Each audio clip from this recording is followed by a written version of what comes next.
ભક્તિ અને સંસાર બંને વસ્તુ અલગ છે. ભક્તિનો સંબંધ દરેક વસ્તુ સાથે છે. આપણે જોઈએ કે આગ લાગે ત્યારે કૂવો ખોદવા જવાય નહીં, કારણ કે આગ લાગે એની તૈયારીઓ કોઈ પણ જગ્યાએ આગ લાગે એના માટે પૂર્વરૂપે તમામ તૈયારીઓ આગ ઓલવવાની કરવી પડે છે. પ્રહલાદ પણ બાળ અવસ્થાથી ભક્તિ કરે છે. એટલે ભક્તિ માટે પણ કોઈ ઉંમર કે એવું હોતું નથી. ભક્તિ એ તમારે કરવાની હોય, એમાં ભગવાન અને તમારા બેની જ વસ્તુ છે. આ શ્લોકમાં ભગવાન ભક્તિની વાત તો કરી રહ્યા છે, સાથે અર્પણ કરવાની, સમર્પણની ભાવના છે. આપણે જોઈએ છે કે બાળક હોય એ પોતાના માતા પિતા સાથે રમે છે. ક્યારેક રમતા રમતા દૂર જાય છે, પાછો દોડીને માતાના ખોળામાં બેસી જાય છે, કદાચ પિતાની પીઠ પર બેસે છે. બધે ક્રિયાઓ કરે છે. આ ક્રિયાથી માતા પિતા પ્રસન્ન થાય છે. એ માતા પિતાની એ પ્રસન્નતામાં બાળકનો મા પ્રત્યે અને પિતા પ્રત્યેનો પોતાપણાનો ભાવ છે. એવી જ રીતે શરણાગત ભક્તનો ભગવાન પ્રત્યે આત્મભાવ હોવાથી ભક્તની પ્રત્યેક ક્રિયાથી ભગવાન પ્રસન્ન થાય છે.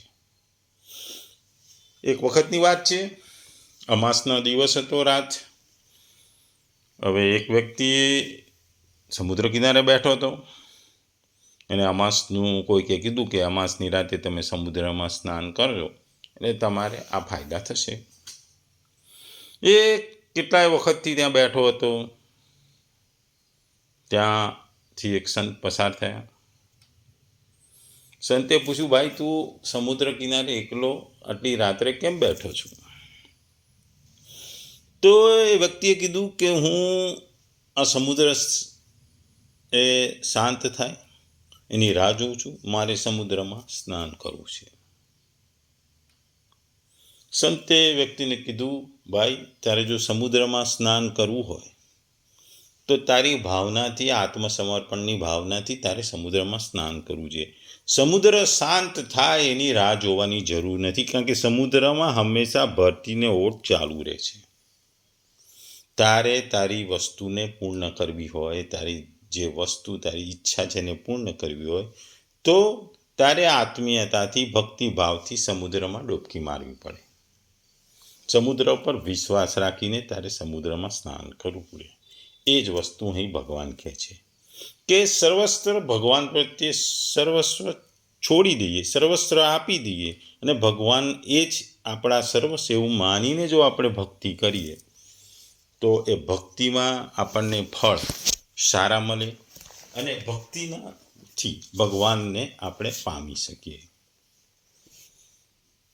અહીં જે જુદા જુદા શબ્દો વાપર્યા છે મેં, યત કરોશી, આ પદનું, આ શબ્દનું એવું વિલક્ષણ છે કે એમાંથી શાસ્ત્રીય, શારીરિક, વ્યવહારિક, સામાજિક, પારમાર્થિક વગેરે તમામ ક્રિયાઓ આવી જાય છે.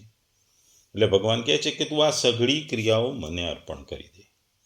તું જાતે મને અર્પણ થઈ જા તો તારી સઘળી ક્રિયાઓ આપમેળે મને અર્પિત થઈ જશે. આગળ ભગવાન યત અસનાસી કહે છે. આના અંતર્ગત સઘળી શારીરિક ક્રિયાઓ આવે. શરીર માટે તું જે ભોજન કરે છે, જળ પીવે છે, જે તું ઔષધિ સેવન કરે છે, કપડાં પહેરે છે, શરદી ગરમીમાં શરીરની રક્ષા કરે છે, સ્વાસ્થ્ય માટે સમય અનુસાર સૂવે છે, જાગે છે, હરે છે, ફરે છે, શૌચ સ્નાન કરે છે વગેરે તમામ ક્રિયાઓ તું મને અર્પણ કરી દે.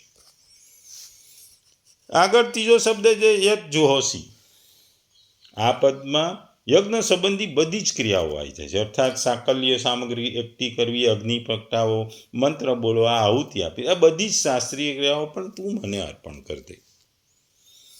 આગળ આવે છે દદાસી યત.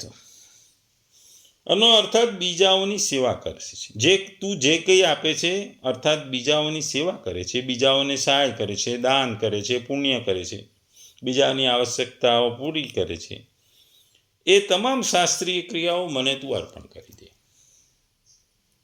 પછીનો શબ્દ છે યત તપસ્યસી.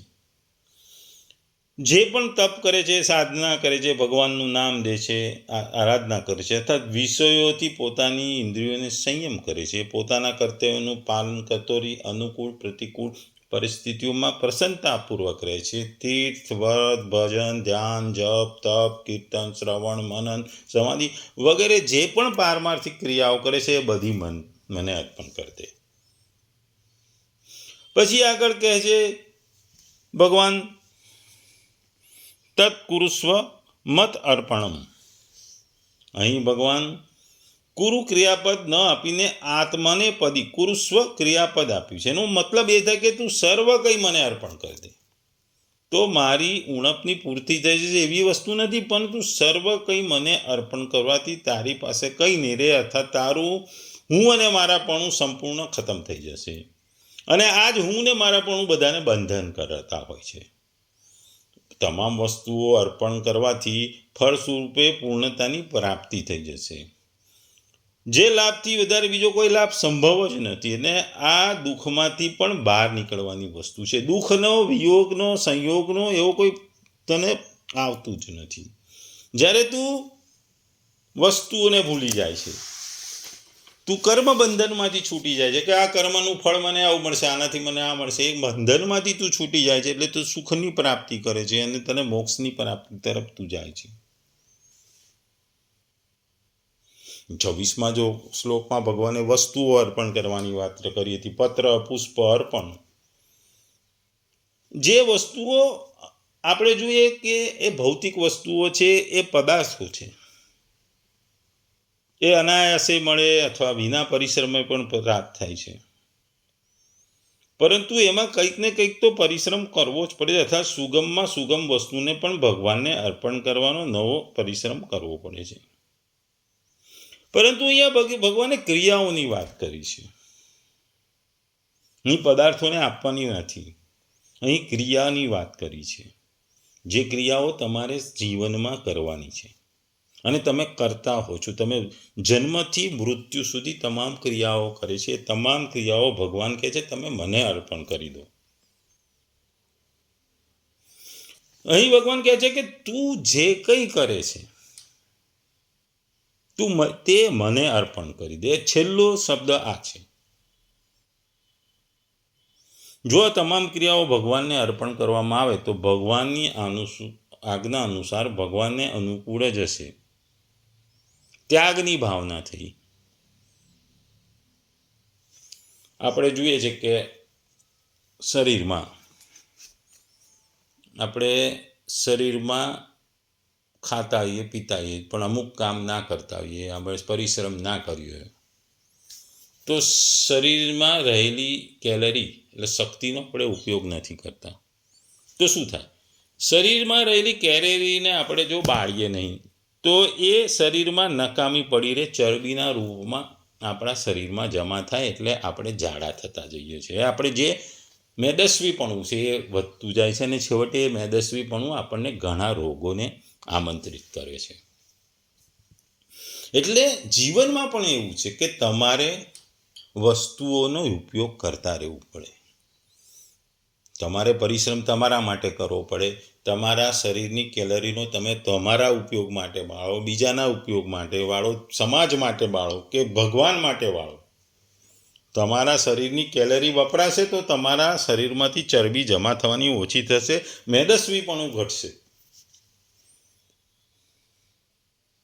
એટલે જે અહીં ભગવાન વસ્તુઓ આપવાની વાત કરે છે, ક્રિયાઓ આપવાની વાત કરે છે, એ એવી શરીર માટે પણ ઉર્જાની વાત છે. કારણ કે માણસ એક ઉર્જાનો કૂવો છે. પ્રેમ પણ એક ઉર્જાનો ભાગ છે. જો તમે ઉર્જા, પ્રેમ કોકને આપો તો એ ખુશ થશે. પ્રેમનો દરેક વ્યક્તિ ભૂખ્યો છે. પ્રેમ તમે કોઈકને આપશો તો તમારા ને એ વ્યક્તિ વચ્ચેનો પ્રેમ વધશે. એટલે પ્રેમ પણ એક ઉર્જાનું સ્વરૂપ છે. ભગવાન પ્રત્યેની ભક્તિ પ્રેમથી ભગવાન પ્રત્યે આપણું વધી જાય છે અને ભગવાન આપણને પસંદ કરે છે, ભગવાનને આપણે પામીએ છીએ. જે પ્રેમથી સામાન્ય જીવનમાં પણ કોઈ વ્યક્તિ પ્રત્યે તમારો આદર ભાવ, સત્કાર ભાવ, પ્રેમ ભાવ જો વધારે હોય તો એ વ્યક્તિનો પણ તમારા પ્રત્યેનો પ્રેમ ભાવ વધે છે.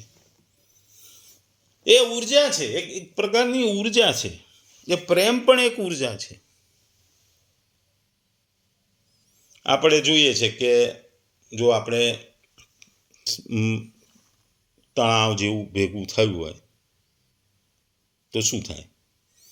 જ્યારે તણાવ ભેગો થાય એને તમે કોઈક વ્યક્તિ સાથે શેર કરો તો તમે એ તમારું પ્રોબ્લેમ ધીરે ધીરે સોલ્વ થઈ જાય. પણ તમારામાં રહેલી એ ઉર્જા, તણાવની ઉર્જાને તમે કોઈની સાથે શેર ના કરો, કોઈની સાથે વાતચીતથી એનો ઉકેલ લાવવાનો પ્રયાસ ન કરો તો એ તણાવ તમારા શરીરમાં ભેગી થાય છે અને તે ગુસ્સાના રૂપે બહાર આવે છે. એ ગુસ્સો તમને ઘણી વખત નડે છે. તમે ગમે તે વસ્તુ બોલવા માંડો છો, તમે ગમે તેમ બોલવા માંડો છો. એ તણાવનું ઉર્જા જો શરીરમાં ભેગી થાય છે એ તમે બહાર કાઢવી જ પડે છે. એટલે તમારી ઉર્જાને બરાબર કંજૂસ ના રહેવો, તમારા કંજૂસ નહીં રહેવો. એવી વસ્તુ તમારી ક્રિયાઓ માટે પણ કંજૂસ થવાની જરૂર નથી. જીવનમાં જન્મથી મૃત્યુ સુધી તમે જે પણ ક્રિયાઓ કરો છો એ ભગવાનને માટે જ કરો છો, ભગવાનને જ માટે કરો છો અને ભગવાનથી જ કરો છો એવું જો વિચારશો તો તમારા મનમાં બંધનની પ્રક્રિયા કે કર્મ પછીના કર્મફળની આશામાંથી, આસક્તિમાંથી તમે દૂર થઈ મોક્ષ તરફ નીકળી પડશો. તમે બંધન મુક્ત થઈ જશો. બંધન એ જ આજના જમાનાનું મોટામાં મોટું દૂષણ છે. કોઈ પણ વસ્તુનું બંધન એ જ તમને જકડી રાખે છે. એટલે એમાંથી મુક્ત થવા તમારી ક્રિયાઓ, તમારા કાર્યો અને તમારા કર્મો ફળની આશા વગર માત્ર ને માત્ર ભગવાનને અર્પિત કરી દો અથવા અર્પણ કરી દો.